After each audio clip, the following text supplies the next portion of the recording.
What is up, everyone? It's Spire Fan. Had a great February 2026 in-person Pokemon TCG Highlander monthly.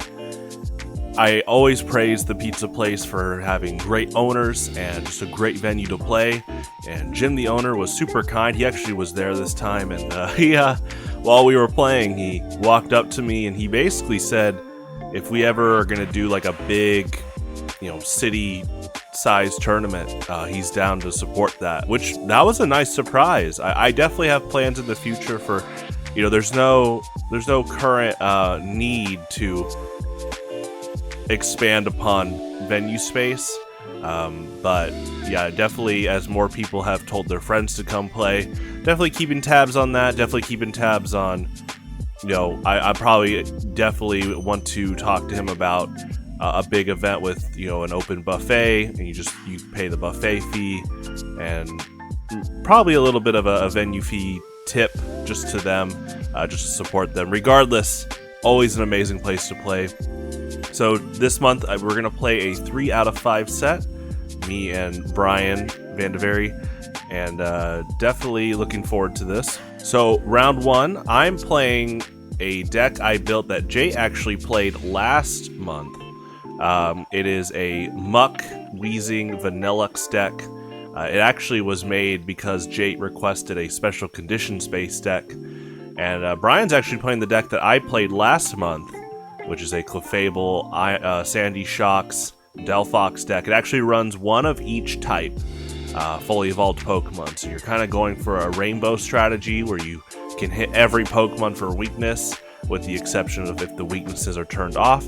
So I start Vanillite, and then I go into Vanillux already, trying to go for the double freeze, but I actually didn't end up getting paralysis there. He sets up Clefable. He's got Delphox on the bench, got a Rainbow Energy and a Water. Delphox gets stronger for every energy on the board.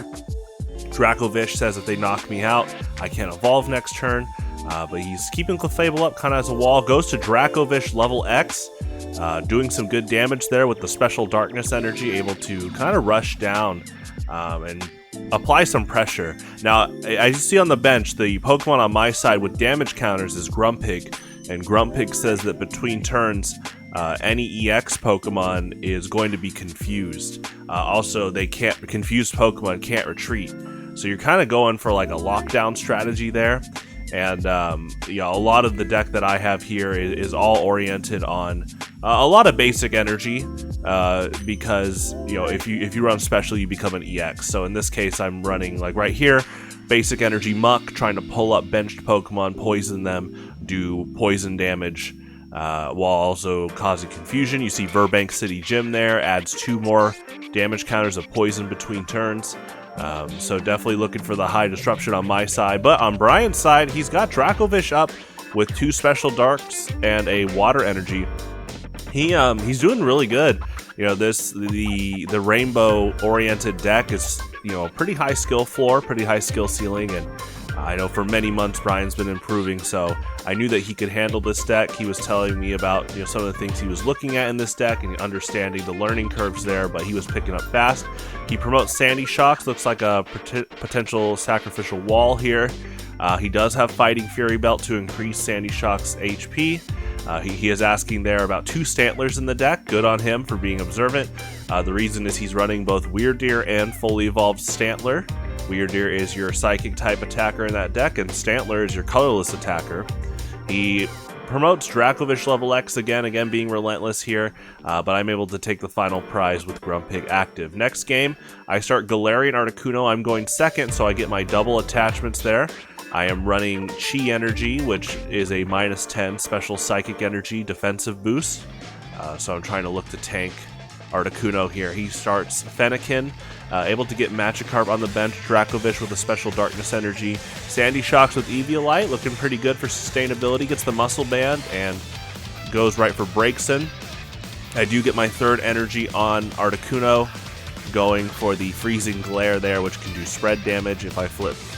Spread damage to EXs on the bench, so that counts. It does count technically Sandy Shocks, but that -20 for Eviolite does count for bench damage. So Eviolite, just a great tool overall. It says basic Pokemon take 20 less. I have my own kind of version of Eviolite. This one's for stage 1 Pokemon with 90 HP or below. The dumbbells will increase those Pokemon's HP, maximum HP by 40. So Arbok definitely going for pretty tanky strategies there. I do put double defender there. A big part when I made this deck for Jay is you know, disrupt with poison and just tank a bunch with these kind of fully evolved stage 1 poison Pokemon, Arbok, Toxapex, Muck, Weezing. In fact, with Weezing and the dumbbells, you can survive a lot more on average with your explosion attack, and potentially get a lot of prize cards on average as well.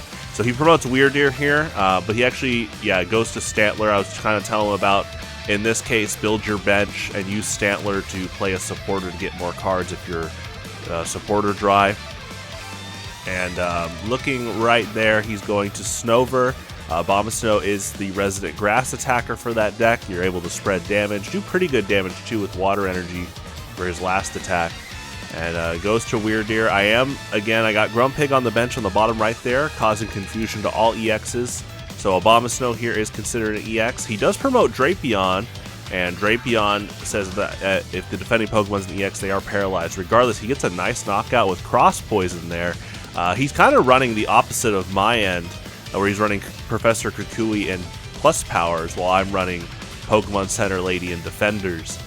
So it kind of is a bit of a hyper defense versus hyper, not hyper defense, hyper offense, but big sustainability defense versus kind of rush down offense in terms of the supporter and trainer cards to add on top of the Pokemon's attack. So we do go to game 3. I did win that last game. Muck helped out a lot, targeting things like Magikarp, because I knew Gyarados could probably be a big issue, especially as the game goes on and more supporters hit the discard pile. You do see the Pokemon Center Lady on my side, trying to keep Muck sustained here, while again, pulling up, poisoning. Now, if you do evolve, you get rid of special conditions. He does promote Drapion, goes for the cross poison, gets some good damage there. I use Professor Oak's new theory, which is Cynthia. I do have Grumpig on the bench with dumbbells. So trying to tank out Grumpig here, and again, punish EXs by making them confused.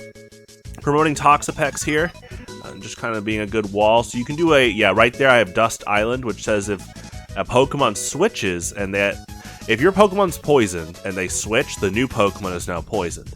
And Toxapex has a Pokebody that says if they retreat while poisoned, the new Pokemon's poisoned. So you basically create a full coverage scenario where if they're poisoned, the next Pokemon's going to be poisoned. There's really rare cases, like if they have a thick-skinned Pokebody like Zangoose, but in most cases, the poison is going to keep staying until there's a knockout. So in this case here, he does have Weirdeer with a DCE and a Fairy Energy. Plasma Energy is DCE and Highlander, just to increase the abundance of that card, especially when we used to do drafts from the cube. I promote Toxapex here. Got the minus 20 from Defender, minus 10 from the Chi Energy. But he is, again, trying to just really be relentless with Dracovish, which good on him. Again, a good strategy there. And if I get knocked out by Dracovish's attacks, I'm not going to be able to evolve. That being said, I do evolve into Gorobis on the bench. Gorobis can lock out a lot of Poke Powers on the opponent's side. But you have to have the requisite of at least one additional Water and Psychic Pokemon on your side to do it. Here I have Weezing with the dumbbells, looking to try to pivot around here. It looks like he pulls up Gorobis and then goes to Sandy Shocks, uses the power to get Lightning Energy back. I do go to Xatu for my final snipe and the knockout. And what a fun set. Again, Brian has been keeping at it. I know it's his, he's been really busy with school. He, outside of school too. So the fact that he's able to show up each month almost and play has been great. He definitely, he's been playing a lot of Standard, and he's been telling me on the things he's been doing to convert to Highlander from Standard. And definitely deserves praise for, I'm going to give him praise. I'm going to give him praise for keeping at it, doing so well.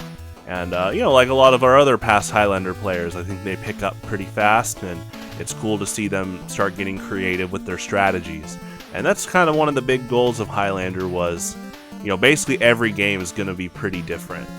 Even if it's the same two decks playing against each other, the fact that there's only one of each Pokemon It oftentimes tests the player's creative output and how they can handle different situations. Thanks again to the pizza place, and I look forward to playing next month. Adios.